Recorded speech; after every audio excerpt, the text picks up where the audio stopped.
వే gold trusted gold buyers మీరు తాకట్టు పెట్టిన బంగారాన్ని విడిపించి ఈ రోజు ఉన్న మార్కెట్ ధరకు కొనబడను. ఎట్టకేలకు తమిళనాడు గవర్నర్ దిగొచ్చారు. విజయ్ ప్రభుత్వ ఏర్పాటుకు గవర్నర్ అనుమతినిచ్చారు. శనివారం ఉదయం 11 గంటలకు దళపతి ప్రమాణ స్వీకారం ఉంది. విజయ్ మిత్రపక్షాల లేఖలతో సంతృప్తి చెందారు గవర్నర్. 120 మంది ఎమ్మెల్యేల మద్దతు కూడా ఉందని విజయ్ చెప్పారు. ఇక స్టాలిన్ కూడా ఇమ్మీడియట్గా ప్రభుత్వాన్ని ఏర్పాటు చేయడానికి గవర్నర్ అనుమతి ఇవ్వాలి అనేటువంటి వాయిస్ కూడా వినిపించడంతో గవర్నర్ దిగొచ్చారని చెప్పాలి. ఇక తనకి ఎవరైతే పార్టీలు మద్దతు ఇస్తున్నాయో ఆ లేఖలతో గవర్నర్ను కలవగానే ఎస్ ఇమ్మీడియట్గా కూడా ప్రభుత్వ ఏర్పాటు చేయండి అని కూడా ఆహ్వానించడం జరిగింది గవర్నర్. దీనికి సంబంధించి మరిన్ని అప్డేట్స్ మా కరెస్పాండెంట్ వెంకట్ అందిస్తారు.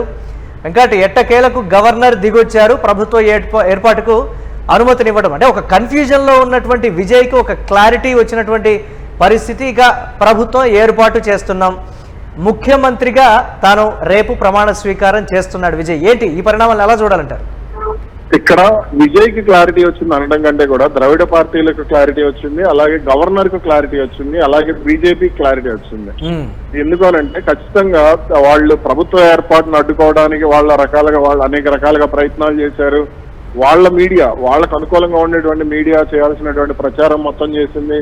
ఇదే సమయంలో పళనిస్వామి ఆడాల్సినటువంటి గేమ్ మొత్తం ఆడటం జరిగింది. ఇవన్నీ కూడా జరుగుతూ వచ్చాయి.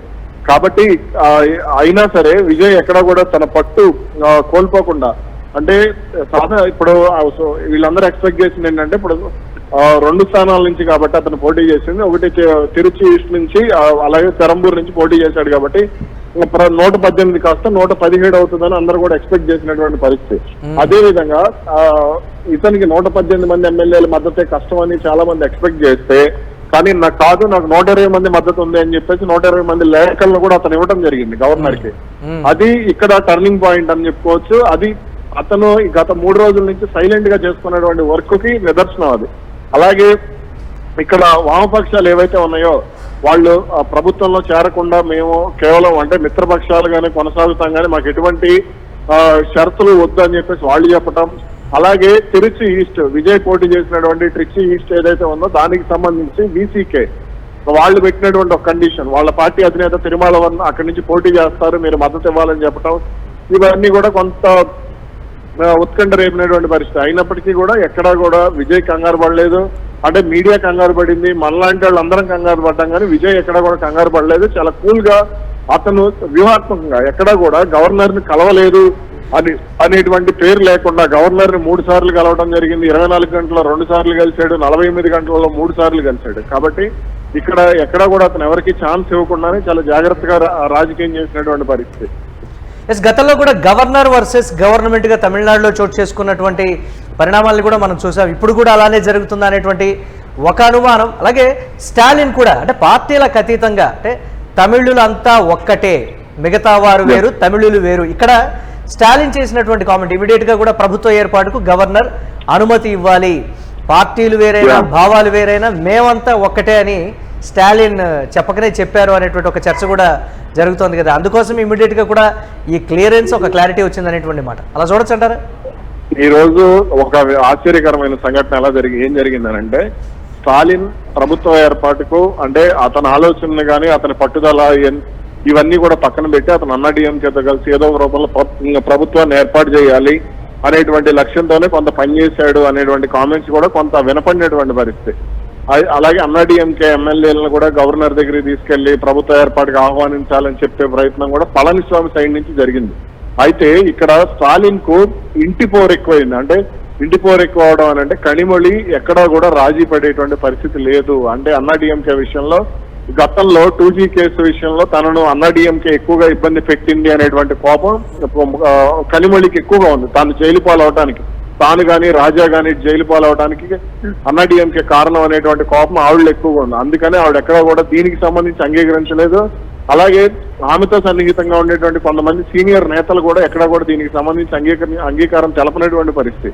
అందుకనే ఇక్కడ అంటే చాలా జాగ్రత్తగా కనిమొళి కూడా ఒత్తిడి తీసుకురావడంలో సక్సెస్ అయ్యారు. అందుకనే అనవసరంగా ఎందుకు అంటే పార్టీలో చీలిక అవసరమా, ప్రధాన ప్రతిపక్షంగా కొనసాగుదాం కదా అనేటువంటి ఆలోచన కూడా స్టాలిన్ చేసినటువంటి పరిస్థితి.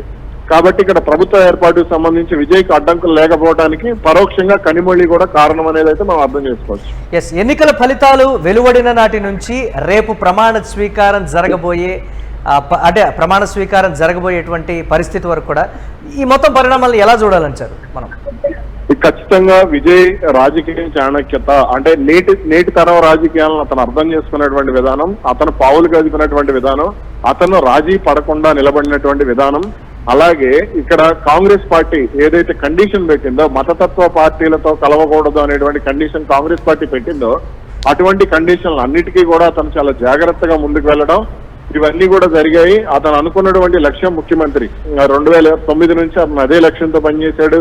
జయలలితను తట్టుకుని నిలబడ్డాడు, కరుణానిధి నుంచి పెద్ద ఇబ్బందులు రాలేదు కానీ జయలలిత నుంచి తట్టుకుని నిలబడ్డాడు ఆ తలైవ సినిమా టైంలో. అవన్నీ జరిగినాయి. ఇప్పుడు ఎట్టకేలకు అతను ప్రభుత్వాన్ని ఏర్పాటు చేయడానికి ఆఖరి గడియల్లో అంటే ఇన్నాళ్లు చేసిందంతా వృధా అవుతుంది, ఇలాంటి టైంలో మనం పట్టు వదలకూడదు అనేటువంటి లక్ష్యంతో అతను పనిచేశాడు. అదే రేపు అతను ప్రమాణ స్వీకారానికి కారణం అవుతుంది.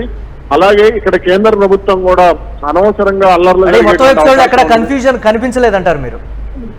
ఎక్కడ కన్ఫ్యూజన్ ఎక్కడా లేదు. మీడియా క్రియేట్ చేసేటువంటి కన్ఫ్యూజన్ తప్ప సాధారణంగా రాజకీయ నాయకులు ఎప్పుడు కూల్ గానే ఉంటారు దాదాపుగా.